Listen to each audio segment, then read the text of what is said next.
and you're going towards Persia eventually, and India and Afghanistan, that direction.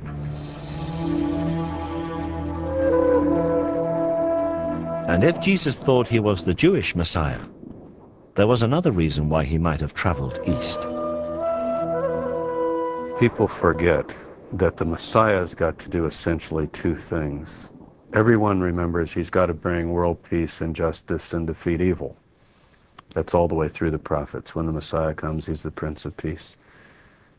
But the other huge task is he's got to gather all the scattered tribes of Israel back to the land of Israel. Now, this takes a bit of explaining, but it's not too complicated. The people we know today as the Jews are only one tribe, the tribe of Judah. And we have in the Hebrew Bible the story of 10 of the tribes being taken away to the east, to the northeast, by the Assyrians in the 8th century BC. They become known in history as the lost tribes because nobody knows exactly what happened to them. We do, though, we can speculate that if Jesus thought of himself as the Messiah, he might have had in mind, I've got to go and present myself to these dispersed brothers and sisters off wherever they might be. The journey east from Israel in the 1st century was surprisingly easy, by land or by sea, on the Silk Route or the Spice Route.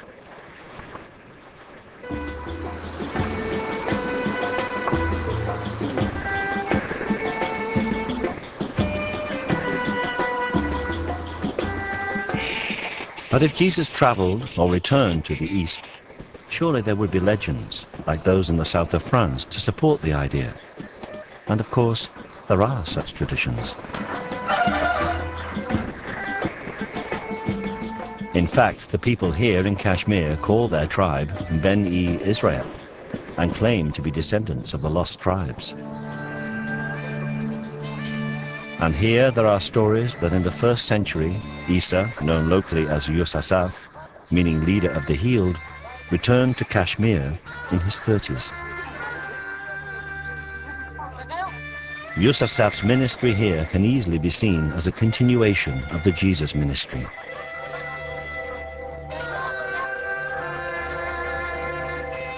In a local temple called the Temple of Solomon, there used to be an inscription which told of Yusasaf's claim, made about 50 AD, to be Jesus, the prophet from Israel.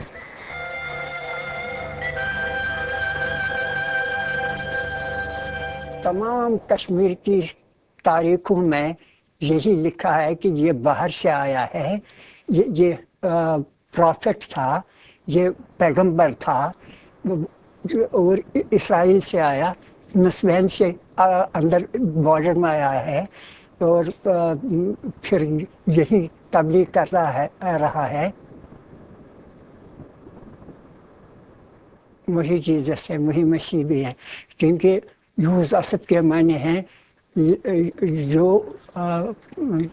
कोड़ी के मर्ज में हूँ उनको शिफा देने वाला, उनका इलाज करने वाला, जो शिफा याब हुए उसको यूसुफ के दूसरे माने हैं कि यूसुफ के दूसरे माने हैं जमा करने वाला। Yusasaf continued to teach and to preach in Kashmir until he died around the year 80 AD. He was buried in Srinagar.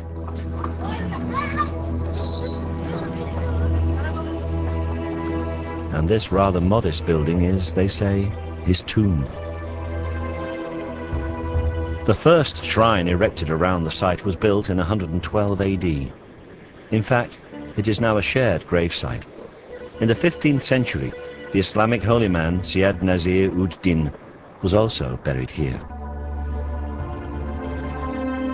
Although both the gravestones under the cloth point north-south in the Islamic tradition, the body of Yusasaf is buried beneath in a grave dug east-west in the Jewish tradition.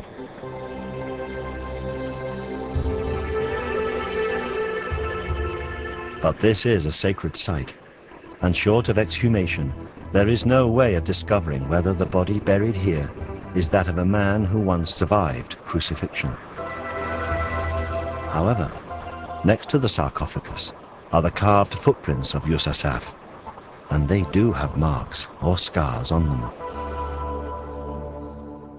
अच्छी उम्र में ये फोत हो गया है और उसके पाँव के निशानात का पत्थर पर उन्होंने कुंदा कर रखे हैं, जैसे कि थे वैसे ही रखे हैं निशान के तौर पर। उनमें जख्मों के निशानात बिल्कुल साफ नजर आते हैं, जो सलीब पर चढ़ाने की वजह से उनके पाँव में जख्म आए थे।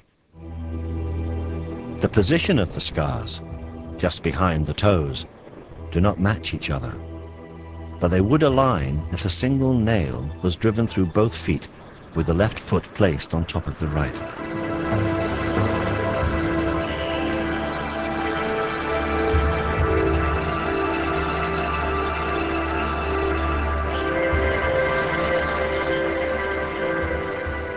There are many who believe this to be the tomb of Jesus.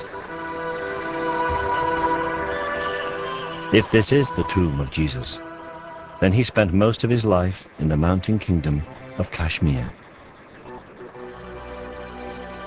He did not die on the cross. There was no resurrection. He did not ascend into heaven, and he does not sit at the right hand of God. For many Christians, this would be the end of Christianity as we know it.